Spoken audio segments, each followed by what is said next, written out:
Deputy Pitman, you're becoming a prolific blogger. Why did you start blogging?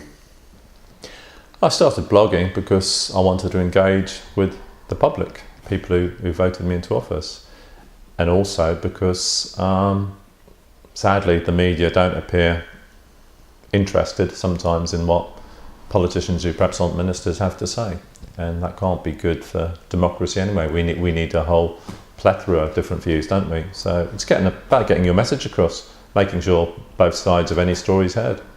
And you decided blogging was the best way to do this, social media? Well, yes, because I think the problem with any media that's controlled by someone else is they can take things out, they can make your story say whatever they like.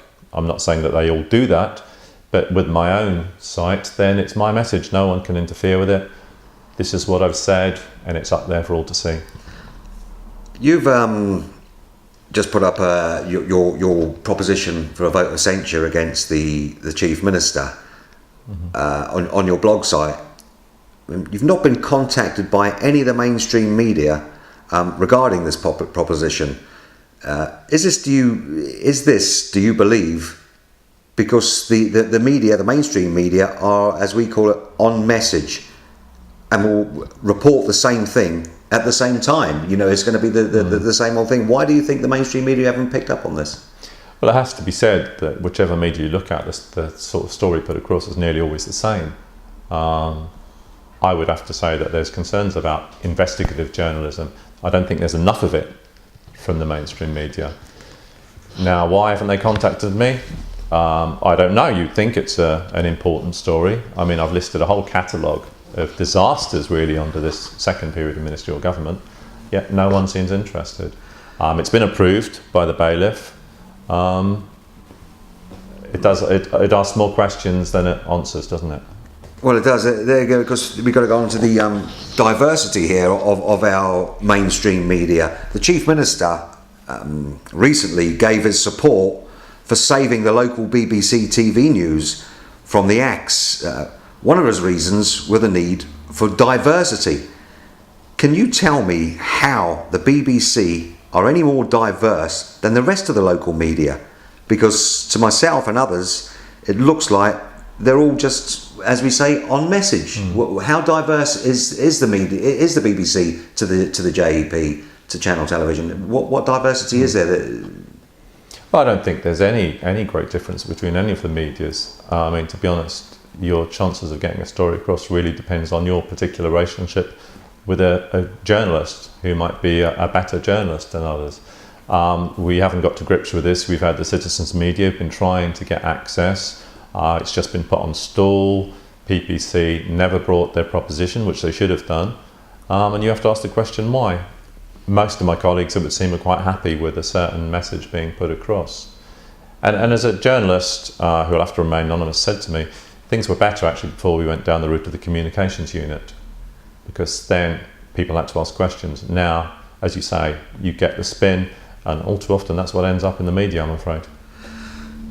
Well, getting on that, I've seen a letter from a local news editor to a politician that could be construed as a threat, basically telling the politician, we have the power to destroy your political career.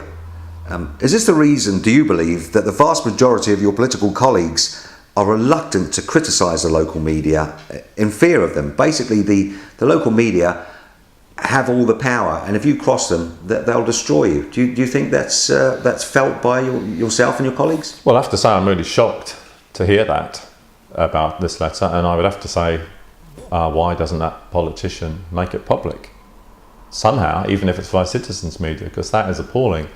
And yes, I suppose it's fear, because the vast majority of states members probably won't speak out because they do have the power to finish your career, really. So we're at their mercy. It takes a great deal of courage to speak out against the media, particularly in a small jurisdiction like this. It does, and I've got to say, you have openly, on more than one occasion, criticised parts of the local Jersey media. Isn't that political suicide? Possibly, but then I came into this job because I cared. I'd worked, as you know, with young people. I felt strongly about the issues and where we were going to be in 10, 15 years. So you've got to have the power of your convictions. I have to say I've been very disappointed about how unwilling many of my colleagues are to stick their head above the parapet. If you haven't got that courage, then you shouldn't be in politics, as far as I'm concerned. So you agree that the mainstream media, basically, they hold the power. People are only in office courtesy of the mainstream media. Would you say that's a fair comment to say? Well, they probably believe they can make or break you, and there's certainly that fear. What they can't get away from the fact is that people like me and other people, particularly you'll find them in the urban districts, who actually get out there and knock on the doors and talk to people. They put out their newsletters and their leaflets, and that, I'm afraid, is something that the mainstream media will never be able to curtail. So that's the way we've got to go to make sure that both sides of a story do get out. And I think citizen media have a big part to play in that. Well, that's where we go. I think we with the King Canute tried stopping the tide coming in, if we remember. Isn't this really what's going on in Jersey now? The bloggers and social media, people who are involved in social media, are getting more access and to information and are imparting this information.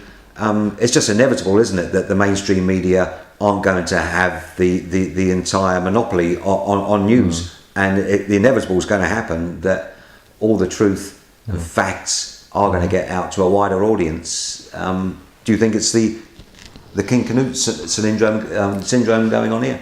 Yes, it is. I mean, you only look at the debate just a couple of weeks ago when we had certain members didn't want states members' financial interests put on the internet. Yet the fact is anyone can go and sit in Moria House, see them. You could sit there with a pen and paper, write them all down, put them on the internet. Now, we waste hours in the States discussing rubbish like this. Sadly, it seems that some of our members don't realise that the 21st century is here. And yes, it's a good thing, because citizens' media is growing. It's not perfect, but then, as we know, neither are the mainstream media. And I think that's why some people are so uncomfortable, because, as you say, the facts will get out now, and it can't be squashed.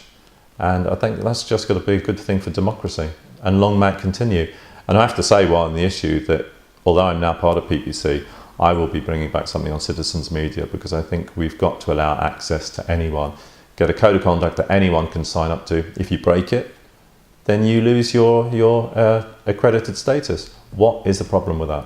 Well, isn't it crazy? I mean, we've got a lot of overseas viewers and readers of the blogs. And to put this into context, basically what our government is saying, that members of the public at a public meeting aren't allowed to record this public meeting for the public. I mean, it's crazy, isn't it? It's ludicrous. There's no coherent thought behind it whatsoever. Yeah, I've sat there in the States in meetings that the Chairman's Committee tried to argue that this needs to be changed, but it's constantly put off. It's now been put off to the next House. It's not going to come other than by a backbencher, I think, which is sad. It's a sad indictment of democracy in Jersey. Could you name? I mean, in England, and abroad, we've got investigative journalists, journalists like Donald McIntyre was.